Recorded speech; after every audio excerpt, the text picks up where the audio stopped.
on va s'intéresser au nouveau Guépard qui probablement va honorer leur première sélection lors de la prochaine trêve qui arrive. Felipe Santos et Hakimi Adam, l'un qui a 28 ans, l'autre a 21 ans, un qui évolue à Azerbaïdjan et l'autre en Suède. Ben, je pense que c'est toujours bien, surtout que nous sommes à l'orée d'une compétition continentale qui est la CAN, bien sûr. On a envie quand même de présenter un effectif.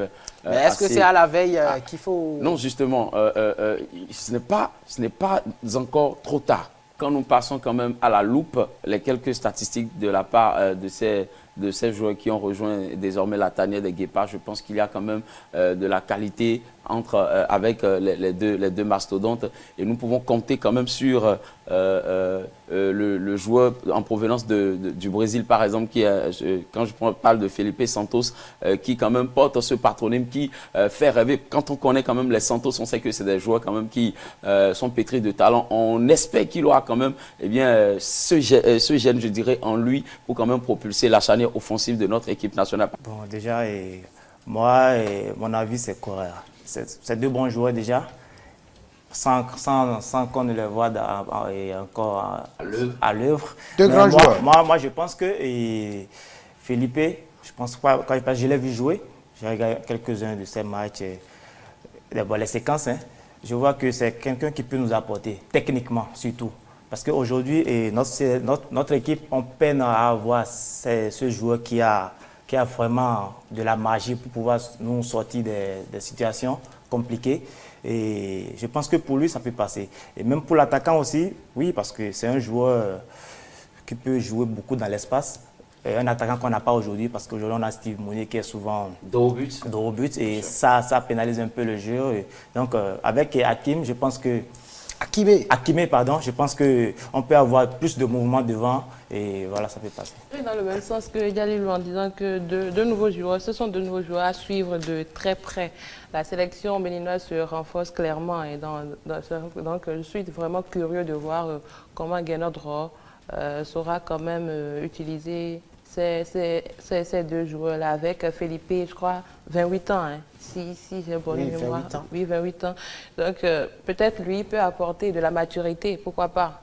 Et avec l'autre, le jeune de 21 ans, bon, on peut dire qu'il est polyvalent, il peut tout de même apporter du dynamisme, pourquoi pas. Donc, on reste quand même, je reste quand même sereine et je voudrais quand même voir Vous avez déjà comment Gernot Rohr pourra les intégrer au plus vite et voir quand même ce qu'ils peuvent apporter à notre équipe.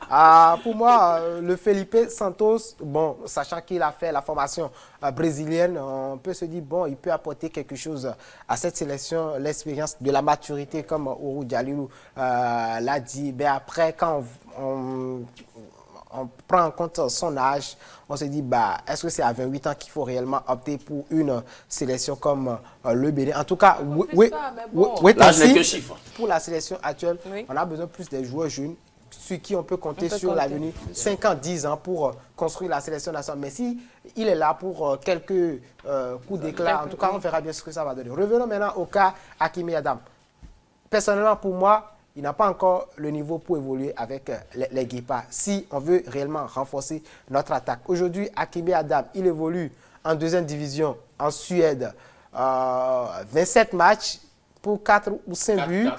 4 buts, 2 passes décisives pour venir renforcer l'attaque des Guépards. Je pense que c'est une vraie connerie. Si je le dis, si les mots ne sont pas forts, pour moi, c'est une vraie connerie. Maintenant, le match du week-end, je suis allé sur le site et checké un peu, j'ai compris qu'il était remplaçant. Je ne sais pas si c'est le coup de l'émotion, je ne sais pas si sa première convocation, il faut fêter de cette manière. Je ne saurais réellement le dire, puisque Gernot Rohr nous a expliqué en conférence de presse que Ourou Yameru n'a pas encore le niveau pour évoluer en équipe nationale, puisqu'il évolue en D2 au Danemark et qui n'est pas titulaire.